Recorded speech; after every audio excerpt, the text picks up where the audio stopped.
I work at a rest stop diner in a town people pass through as quick as they can on their way to something or someone better. It's called Lucky's, which is a little ironic because if you've ended up here, you're anything but. If you stay too long, the dust settles.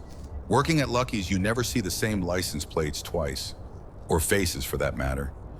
I've lost count of the amount of times the answer to my "where you heading" has been anywhere but back. The lights flicker more often than not, and the jukebox sometimes spits out songs that aren't on the index cards. But the coffee's hot, and most people who try them say the pancakes are the best they'll ever have, and I'm inclined to agree. The embroidered name tag on my uniform reads Isabella, but that ain't even close to my real name. It was my mom's. Lucky's has been here a long time. I wear it because I like hearing her name said by other people. It's like she's still here, still coming up in conversation. Like she might walk through the door any second and isn't buried in the cemetery just past the strip club. Lucky's is also always open, always. Working long shifts serving drifters and truckers and runaways.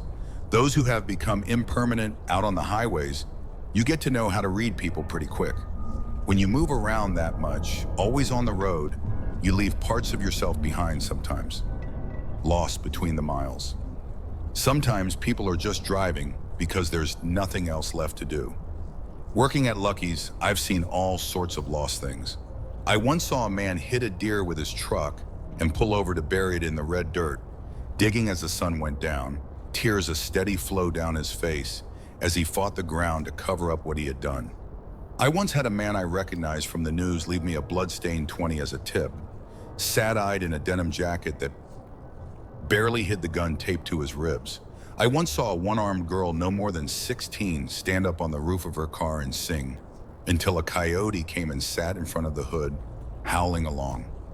I once saw two women fistfight in the parking lot in the night outside until one was spitting blood and teeth, and then they kissed in the blue lights of the police car that happened to pass them by, faces lit up red and shining.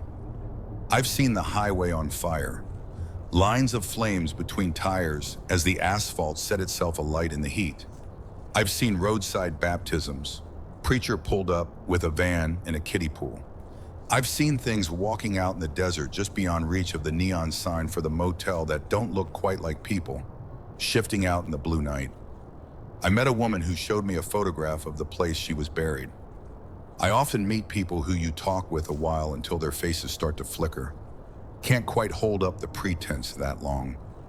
I've met people who have to be invited inside before they can cross the threshold. I've met some lovely members of a sacrificial cult who tipped well and were oh so polite, even when they asked me if I'd consider letting them harvest me. But this is a story about, well, you read the title. It was a Friday and I was working a night shift.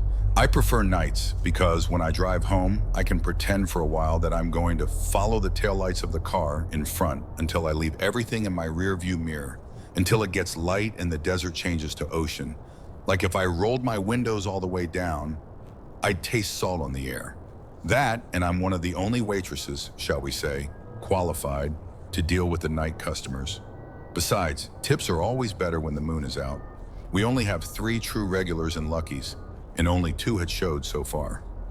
Rosemarie, our first and most frequent regular, was sat by the window in her brown fur coat, always drawn about her shoulders, come rain or shine. Not that it ever rained here. Her hair was long and white down her back, like the moon through a glass. She waved over to me, gracing me with a wink that made her crow's feet deepen, all the more beautiful for it. Rosemarie liked whiskey in her tea. Sometimes she fed cake crumbs to the voodoo dolls she carried in her pockets. She was also a chronic insomniac and liked the company of Lucky's when sleep was hiding from her. She continued to shuffle through the deck of cards she had already set up on the tabletop. I watched her thumbs flipping over 2 jokers. Rosemarie liked to divine the future when she had the time. She used a frayed pack of hotel playing cards, and if she was in a good mood, she'd read your coffee grounds. I didn't ask her too much because those coffee grounds had a startling way of coming true. Table 6 was empty and spotless as usual. It was the only table without a salt shaker and the only one I never placed cutlery on. Only one person ever sat there. Our second regular, Jones, was sat in his usual booth, dregs of his black coffee held tight between his hands, badge resting on the table. He had his eyes closed, head bent down like he was repenting, steam curling off the lip of the mug and wrapping around his fingers. Jones was my favorite of our customers, not that I'd ever tell him. I walked past the booth and slid a bowl of sugar packets along the tabletop until it hit the mug with a soft clink. He jumped, reaching for his holster out of habit, until his eyes focused and he saw me. He smiled, embarrassed, and it changed his face, dragging him back to life. When he smiled, it was like a storm in a drought, made you want to stand and watch, and maybe stay out in it just a while longer. I wanted to put my hands over his where they had resumed their place on the mug, to feel the second hand heat through his palms. Sometimes I can sense the sad in people just by the feel of their skin. They carry it around with them, bone deep, trying to hide it from the world. But sometimes you can lift it from them for a minute or two if you have enough kindness spare. It doesn't take much, most times. Jones was too young to be that sad, and yet. Tired today? I gestured with the coffee pot to his half-empty cup. Everyone knew about the little girl he'd pulled from the dumpsters outside the swimming pool last week. She was the fifth one missing in 3 months. I could tell from the shadows like purple thumbprints beneath his eyes he'd been dreaming about her. She'd been found without her shoes on. He'd carried her to the ambulance in her socks, pink with little daisies on them, small in his arms like she was asleep. Lou the fry cook had cried when I told him that the other day. I really liked Lou. He was almost too big to fit through the service door and had a tattoo of his dog just below the one of the angel of death on his shoulder. Lou sheds a tear for most things. The dead raccoons we're always finding by the back door with their hands missing.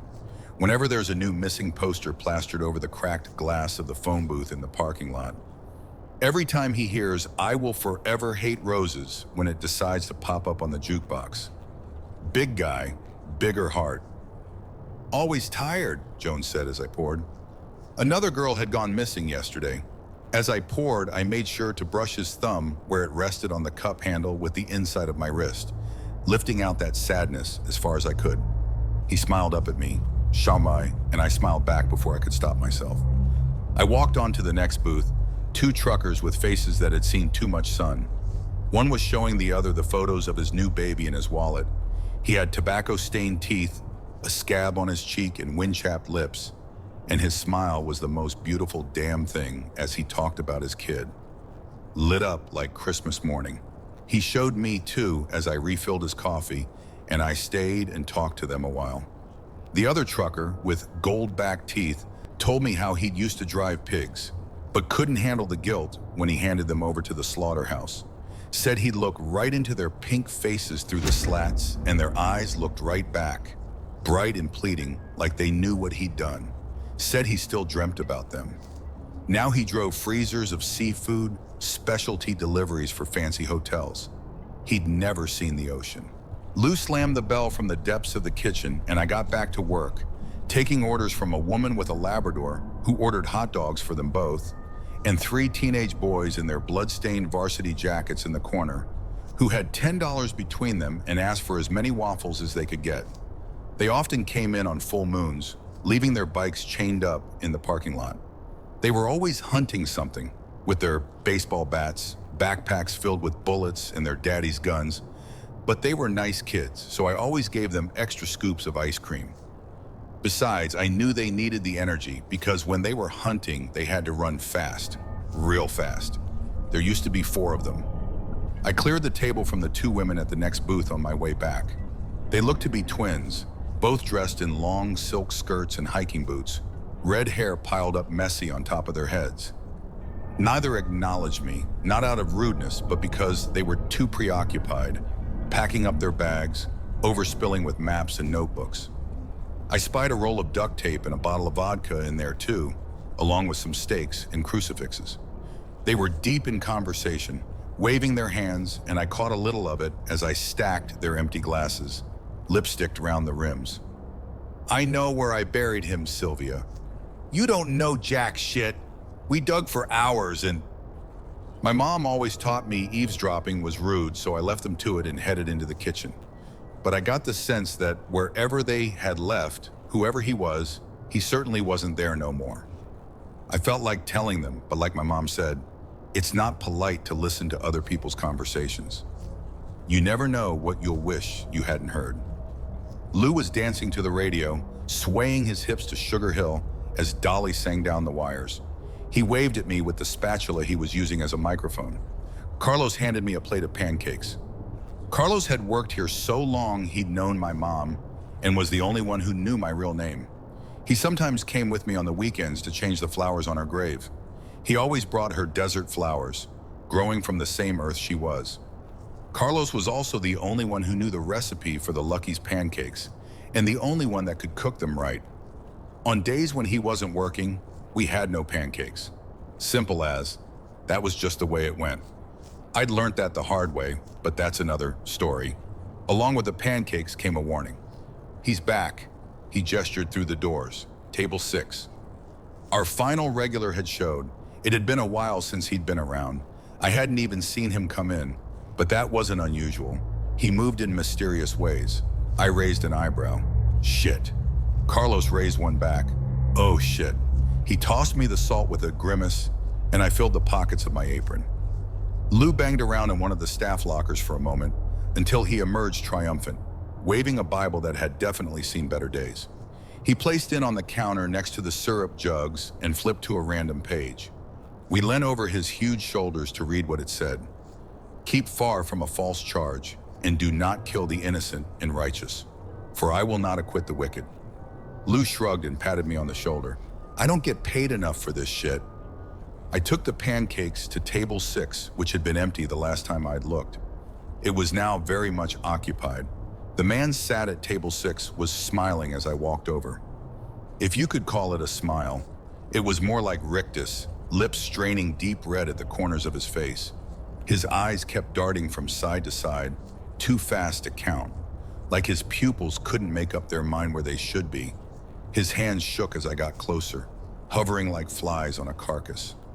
I tried to lean as far away from him as I could as I placed the plate on the tabletop, but as I pulled my hands away, he darted his neck out fast, whipping his head up and tilting his face towards me. He sniffed in hard, eyelids fluttering. He giggled, shrill like it was stuck on the roof of his mouth. I recoiled, trying to hide the urge I had to run back to the kitchen. There's something about hearing a grown man giggle that makes the skin crawl. Can I get you anything? I asked, faking bright. I'd take your name. He gripped one of the pancakes in his fist, turning it to mush. I tapped the name tag on my uniform. He shook his head, grinning, shoulders almost vibrating with this strange fluid roll as his smile slipped for a second. Front teeth jutting suddenly, tongue sharply poking out. Filth was caked under his nails, red like the dirt on the sides of the road. Then he was smiling again, swaying slowly from side to side, feral in his hunting jacket. His hair hung in greasy strings around his ears, like blonde rat tails, and they swung with him, back and forth. Isabella, Isabella, Isabella, it don't suit. He suddenly slammed his hand up to his face, shoveling the crushed pancake into the gaping hole of his wide mouth. I jerked back. The movement was so sudden. I shoved my hands into my apron, reaching for the salt, and his eyes narrowed. There's no need for that, came a voice from behind me. It rolled across my shoulders deep, to the bone. Mr. Prince. I turned to face our third regular, relief mixing with fear in a swirling pit in my chest. Kind of like that feeling you get at a fairground in midsummer when you've been on a carousel too long and part of you knows you need to get off, but the other part doesn't want to leave because you know as soon as you stand still, you're going to be sick. Mr. Prince had that effect on people. Mr. Prince was dressed, as always, in his black pinstripe. His stepson was darker than the night outside, and his boots shone like they were wet. If you didn't notice the upside-down crucifixes embroidered daintily onto his custom lapels, you'd think he was just a man with money, maybe mixed up in something a little shady, like oil or pharmaceuticals. He was handsome by the way of his jaw, with his bone-white smile, but his black sunglasses were balanced on the bridge of his nose, silver-rimmed and gleaming, hiding his eyes as usual. When he spoke, it was a drawl, dragged up from the depths of the South. I'm sorry for my acquaintance. He's a little... Mr. Prince glanced at the man sat at table 6 as he panted, with his tongue hung out like a door. Overexcited, Mr. Prince sat down and the lights above the booth flickered. He tilted his hat back on his head, and the jukebox coughed and skipped. And suddenly Robert Johnson was on and singing about that damn crossroad. Again. Mr. Prince popped a Marlboro Red between his teeth and pushed the window open a sliver with the knuckles of his left hand. The silver pentagram ring on his wedding finger clacked against the glass. Mr. Prince smiled, the way snakes do when they're watching you from the grease on their bellies. The cigarette was now smoking between his teeth, although he hadn't moved. Besides, Leroy ain't the type for salt. He's just a man. He looked him up and down and his top lip curled. Barely. He turned to Leroy. I see you started on my pancakes, but what's the point of good food if it ain't for sharing? Leroy giggled that strange high sound that made me want to run and shook a little. Everything about Leroy made me nervous. Fight or flight getting ready to flood my system. Mr. Prince handed Leroy a menu. Order whatever you want. He leant forward and the lights flickered. Leroy ordered 4 cheeseburgers and glass of milk. Well, if that's all, I managed. I could feel Leroy's eyes clinging to my back as I left. Rosemarie waved me over before I could get back to the safety of the kitchen. I wouldn't worry about him, darling. She crossed herself and tapped the card on top of the pile. The Jack of Spades. It had its eyes scratched out, but not by Rosemarie. It looked like it had been printed that way for years. We won't be seeing him again. She wasn't talking about Mr. Prince. She cupped my cheek and I leant into it, her hand rough with age, but warm. I could tell she thought I looked tired. She paid for her tea and toast and walked out into the warm night, waiting outside the doors. I finally made it back into the kitchen and was immediately attacked. Cold water doused me in the face and I threw up my arms on instinct, trying to protect my hair. Lou aggressively squirted me in the face with the spray bottle we also kept in the staff locker, the kind you use for tending houseplants. Ours was filled with holy water. Lou, Jesus fucking Christ, get off, I sputtered, and he sprayed me again. I spat holy water out, dripping down the front of my dress and wiped it from my eyes, makeup running a little. I grabbed the bottle from his hands. I think I'm good. I wasn't really mad though, better safe than sorry, especially when it comes to possession. Sorry, just checking. Lou sheepishly handed me a dish towel. Already did me and Carlos. He looked down at his shoes, awkward. He was a foot taller than me and a decade older, and I hid my smile because he was twisting the toe of his boot back and forth like a little kid being kept after class. Carlos kept his eyes firmly fixed on his hands as he started flipping patties, but I could sense him holding back a laugh, desperately clenching his teeth. I narrowed my eyes and aimed the spray bottle at him.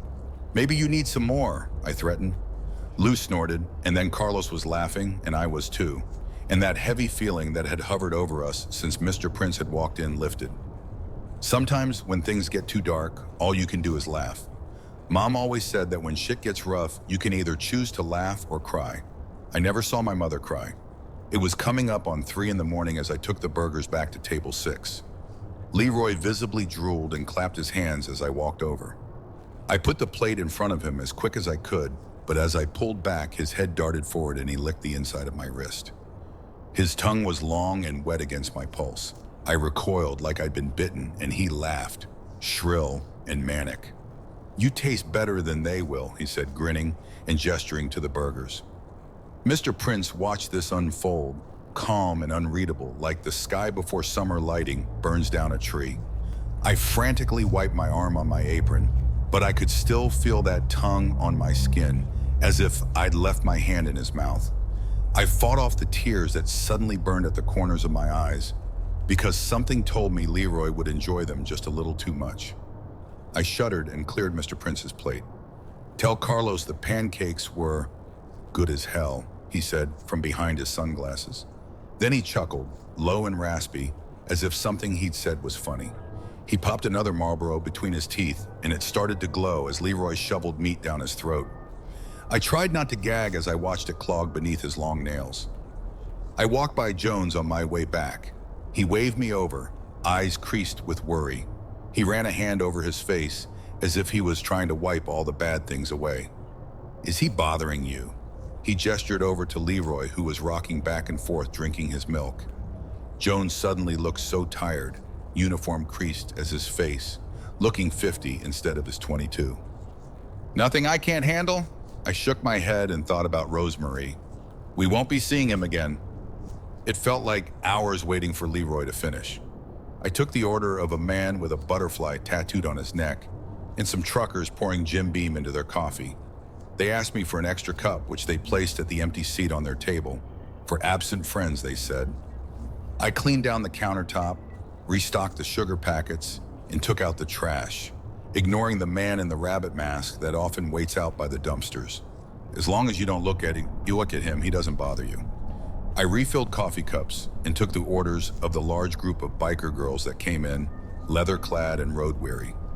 At 3:03 a.m., Mr. Prince stood. Leroy had licked his plate clean and was sitting still, staring up at him with his teeth bared in a smile, hands gripping the tabletop so hard his knuckles were going white as milk. Mr. Prince handed me a roll of bills wrapped in black plastic that I knew better than to count. He tipped his hat. "D. Leroy, we all got to pay eventually. He said. He leaned in and spoke softly. "For I will not acquit the wicked," he smiled. He held out his hand to Leroy, palm flat, waiting. Leroy's hands shook as he reached into his hunting jacket and pulled out a pair of shoes. A child's shoes, small enough that both could fit in one hand. Little pink sneakers, dirty, with brown stains on the toes that I knew could only be one thing. Mr. Prince considered them a moment under the lights and shook his head. He seemed like he was sorry before he handed them to me. "For your man over there, tell him to dig deeper where they looked last." He nodded to Jones, who was watching us, his badge gripped in his hand. But Jones knew better than to come over. Mr. Prince turned to Leroy and grinned around his cigarette. "We've got a ways to go, the road we're taking. They say it's paved with good intentions." He chuckled, and I felt sick to my stomach. He took Leroy's hand like a child, and they walked out into the night, warm and waiting. The doors swung shut behind them, even though nobody had touched them. The jukebox sputtered, and Chris Rea was on, singing about that road again. I placed the shoes on the table by Jones' empty coffee cup and passed on the message. He sat still for a long time after, just watching them on the tabletop, trying not to cry or scream or punch a hole in the plaster. All I could do was refill his coffee, because when someone is trying to hold themselves together like that, there's nothing left to say. My shift ended and I drove myself home, following the taillights in front of me.